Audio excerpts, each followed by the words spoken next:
Hello once again, and thanks for joining us for Sunday's edition of Alaska Weather. I'm David Percy. First graphic, spring began this morning at 7:33 a.m. Say goodbye to winter now, so Monday, tomorrow, the 21st, will be the first full day of spring. And from there, taking a look at southeast outlook for the upcoming week for the for Southeast Alaska, and no big surprise, wet weather pattern continues. Monday, looking at rain and snow, mostly up north in the northern panhandles. Highs near 40 north to the upper 40s south. And then Tuesday and Wednesday, looking at moderate rain. And that'll follow snow at higher elevations. And highs again in the 40s, and lingering showers Thursday and Friday.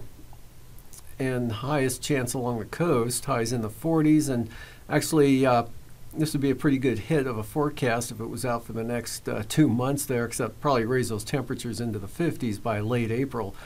And for the coastal or the hazardous weather graphics, there are no watches, warnings, or advisories out anywhere around the state currently today, at least today, tonight, and probably tomorrow, the way it looks at this point in time.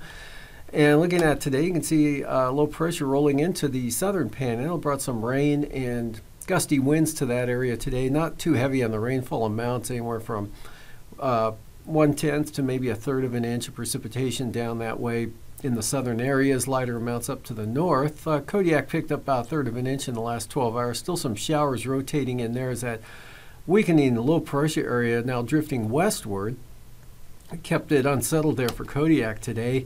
And rolling that again, you can just see the broken clouds there. Otherwise, some loose clouds, disorganized, moving up over the eastern interior, clearing out over the Copper River Basin. Lots of sunshine, Cook Inlet, Kenai Peninsula today, Prince William Sound, as well as other areas. Cold temperatures continue out west and up and across the western interior to the north slope. Morning lows 30 to 35 below over the north slope and even the Arctic coast, with the coldest reading 30 degrees below, 35 degrees below zero at Point Lay. And on the chart, you can see the tightening gradient ahead of the next front that's still a ways out to the west of Shimei and Attu. They're already spreading increasing wind and moisture into that area. And to the east of that, strong ridge of high pressure. Light winds now for the Pribilof, much lighter winds, still in the cold temperatures there, upper teens at mid-afternoon for St. Paul, with the sea ice now down in the area there. Light winds also for Adak and Atka with dry conditions. Snow showers diminishing. Earlier today, winds also diminishing for the eastern Aleutians and the Alaska Peninsula. Nikolsky and Dutch Harbor on Alaska had gusts of 50 miles an hour today, this afternoon, down from the 70-mile-per-hour wind gust observed at midnight at Nikolsky. So that's trend will continue, diminishing winds and snow showers, even for the Alaska Peninsula, slowly diminishing or improving conditions over the next, for tonight into tomorrow. Otherwise today, Alaska Peninsula, northwest winds 25 gusting 40 miles an hour. Same thing for the Pribilof, with those winds coming down, especially this afternoon. And the southwest coast still breezy, but winds diminishing, and light winds now for the northern Bering Sea, Seward Peninsula area. High pressure in over the eastern North Slope and Arctic coast, variably cloudy there to clear, and then just isolated snow showers western Alaska range, some areas of light rain and snow along the North Gulf Coast.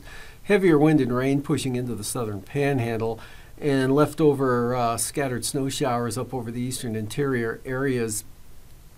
Nenana, Delta Junction, picking up about maybe half an inch of snow at the most during the last 12 hours today. Lighter amounts to nothing elsewhere there in the eastern and southeast interior.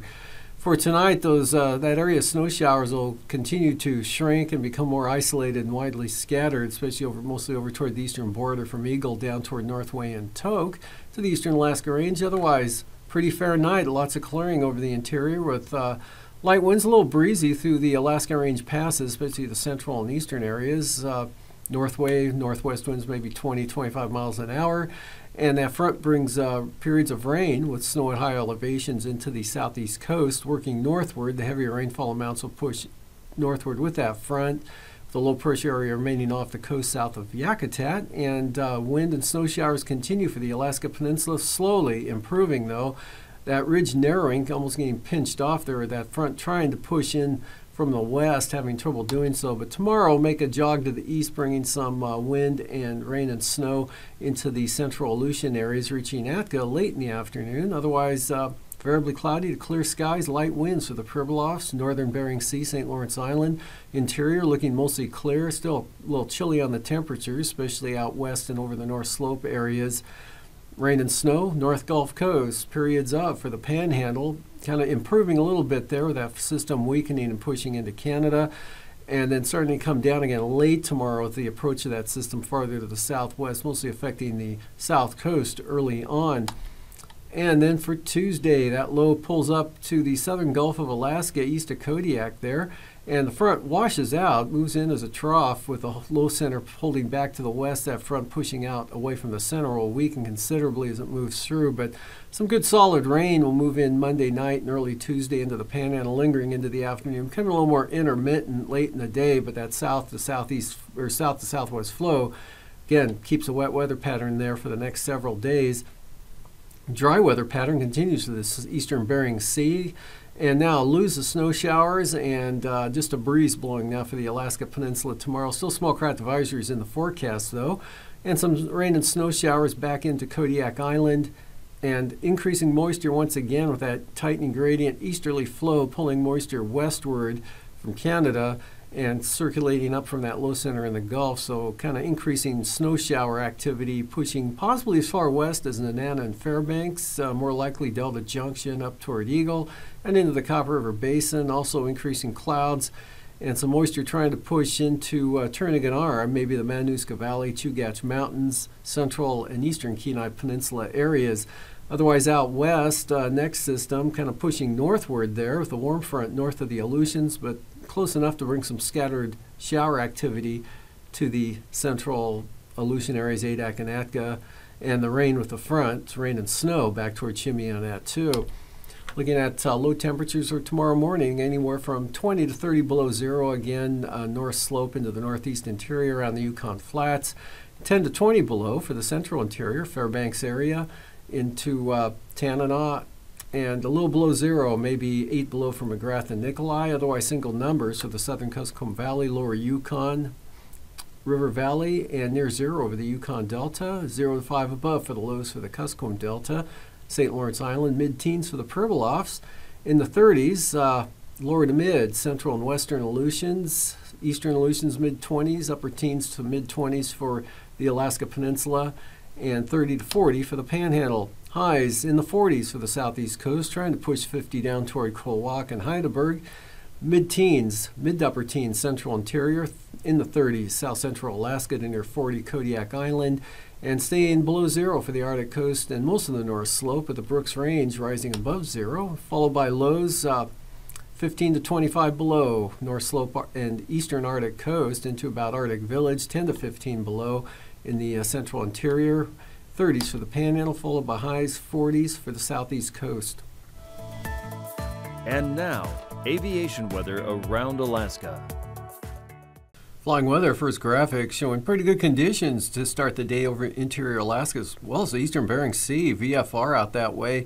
Farther out to the west, in advance of the front, pushing across Chimney-Attu, we've got a zone of IFR there making its way to Amchitka Island. Otherwise, marginal VFR, Alaska Peninsula, Aleutian Range, northeast Bristol Bay, cutting across southern Cook Inlet and then east-northeast to Prince William Sound. Big area of IFR over the southeast coast. And then a couple patches of marginal VFR in the interior, otherwise looking really good from the Arctic coast southward all the way to the southwest coast and eastern North Gulf coast. For the afternoon, VFR, interior Alaska from the Arctic Ocean to the eastern Bering Sea. Maybe some lingering marginal VFR around Iliamna Lake and the western Alaska Range there in Kamishak Bay, as well as the Wrangell Mountains, eastern Copper River Basin southward to Yakutat. And then you get IFR all along the southeast coast, marginal VFR inside waters. Kodiak Island, VFR, lower conditions from Sitkinak southward.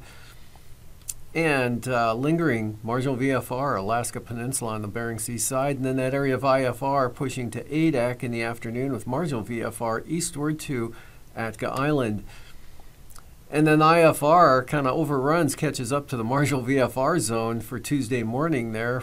IFR right over Atka and stays VFR to the east, Fox Islands, Pribilofs, all the way up to the Bering Strait. Interior Alaska looking really good. VFR, maybe some marginal VFR. Over toward Northway, Tok, and those areas there. Copper River Basin VFR. IFR along the North Gulf Coast there into Elfin Cove.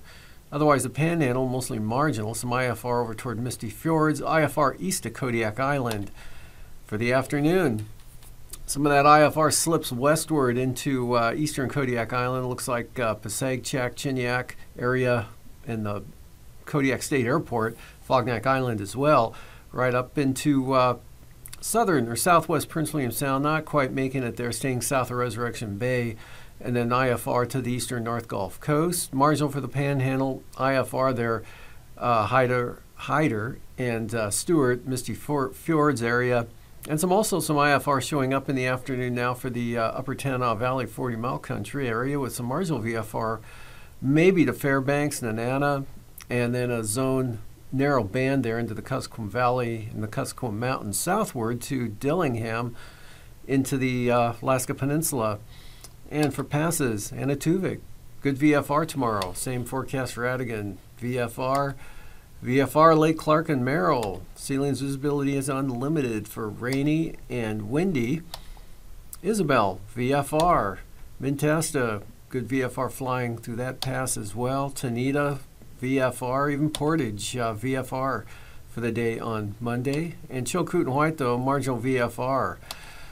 Freezing levels at the surface tomorrow morning, south of the North Gulf Coast, along the east side of Kodiak Island, and south of the Aleutians, but coming back up across Adak, and then warmer air ahead of that front with the southerly flow over the western Aleutians, and about 2,000 feet nudging northward there across Prince of Wales Island.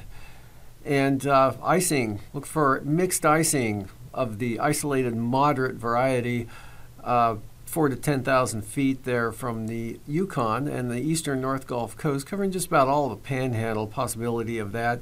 And then more icing out there, rime icing, just some patchy areas of considerable moderate rime icing with that front slowly pushing eastward across the western Aleutians. Jet stream, upper level high holding, at least through tomorrow over the central Bering Sea. And actually shifting eastward a little bit, that puts the northerly flow into the western interior, 90 knots western Arctic coast, and turning north 85 there across the Nulato Hills, eastern Seward Peninsula, turning northeast over the southeast Bering and Bristol Bay at 75 knots. And then southerly flow on the west side of that ridge, again bringing some warmer air into the western Aleutians, and then warmer air also nudging northward there as the main jet bulges northward into the southern Panhandle at about 120 knots.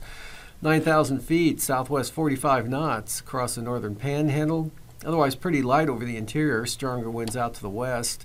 And those stronger southerlies, western Bering Sea up to 55 knots, northeast 45 over the southwest part of the state. 40-knot winds around Yakutat, southeast 35 to 40 southern Panhandle. Moderate chop, southeast interior, Alaska Peninsula, and around Adak.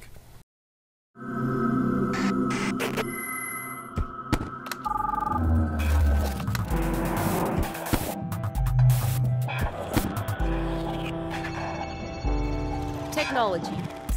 It's the rhythm of our everyday life. We're more dependent on satellite and communication systems than at any other time in history. Disruptions can affect our economy and even our safety.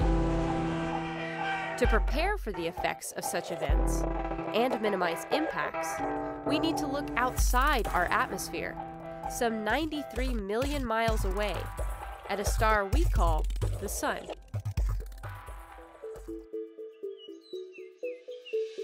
It's our main energy source. It warms the earth and grows our food. While the sun and the space between may seem pleasant from our perspective, it's anything but peaceful. At its surface exists a chaotic state of eruptions and radiation. And unlike Vegas, what happens at the sun doesn't stay at the sun. Space weather is essentially emissions from the sun, radiation, magnetic field that erupts from the solar surface, pumped out into space, sometimes right towards Earth. When it impacts the Earth, it impacts our technology. That's what we call space weather. These solar events and their effects at Earth can disrupt systems we take for granted. From causing blackouts to the power grid, to delaying offshore drilling operations due to inaccurate GPS data. Interference with communication systems can force air traffic to reroute and impact rescue response and coordination. Outside our atmosphere, solar radiation can harm astronauts and the systems they depend on. The good news is that these eruptions can be detected early. Forecasters at the NOAA Space Weather Prediction Center in Boulder, Colorado, have their eyes on the sun at all times. The Space Weather Prediction Center is part of the National Weather Service and is very much like a normal weather forecast office. We're here 24 hours a day, 7 days a week. We're looking at data, we're looking at imagery, we're looking at model outputs. As conditions develop, we put out alerts, warnings, and watches of imminent activity to our customers so they can take action.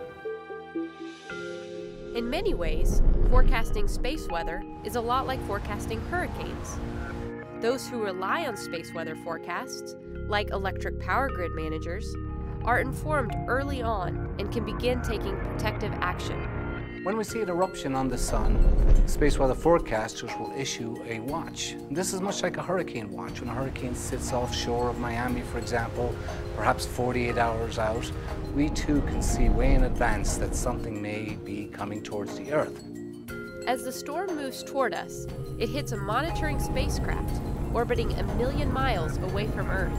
It's kind of our buoy sitting out there offshore, and that hurricane about 30, 45 minutes before it makes landfall, we'll get the measurements from the buoy. That's what the spacecraft does for us. That big eruption that left the sun hits the spacecraft. Now we've got the measurements of exactly what's going to impact us here on Earth, and we issue the warnings to give the power grid a heads up that the storm is now imminent. An interesting element to this whole process is that when the forecasters issue the alert, the power grid receives the alert, takes the necessary actions to protect the grid, and the average citizen never knows anything ever happened. The number of customers who rely on space weather information continues to grow. As our reliance on technology increases, so will our need for constant monitoring of the sun.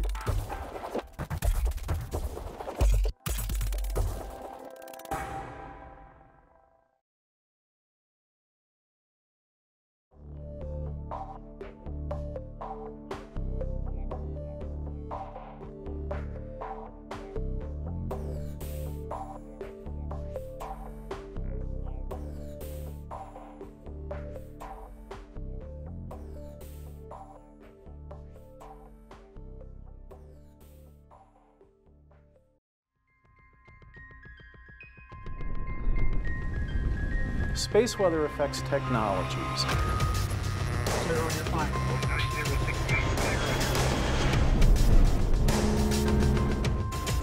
As conditions develop, we put out alerts, warnings, and watches to our customers so they can take action.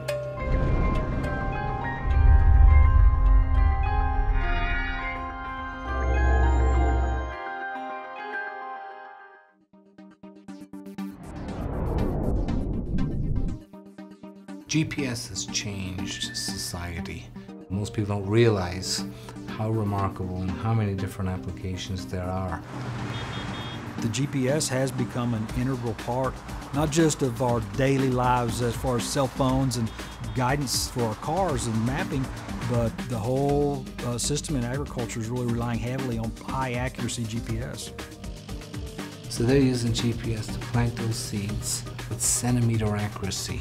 And then they can come behind it and irrigate and fertilize right where that seed is with that 1 centimeter accuracy. The GPS creates a line for the operator that he can steer along, or you go to another level and the operator doesn't steer anymore and the tractor has an automatic steering system on it, much like a cruise control on a car, except for when I push the button, it doesn't drive a set speed. When I push a button, it stays on a predefined line. You don't even need lights. You can do it at nighttime. You program your GPS and it's driving that tractor for you. So it's huge, and it's changing the way that the farmers farm the fields. 6 or 7 days out. There's an interest in GPS applications from the space weather side because when the sun is eruptive, it causes GPS to falter, and in some cases it doesn't work at all. Productivity may suffer to a certain degree in that there's no way that I as a human being can steer as good 8 hours a day as a GPS system's going to do. It's going to be the same all day long. Some of the other application technologies, those are going to be gone. We're not going to have the ability to do good section control on sprayers and planters and fertilizer applicators without GPS. We see a huge growing customer base in so many different industries, so many different sectors now relying on GPS and high precision GPS. They're all big customers for us.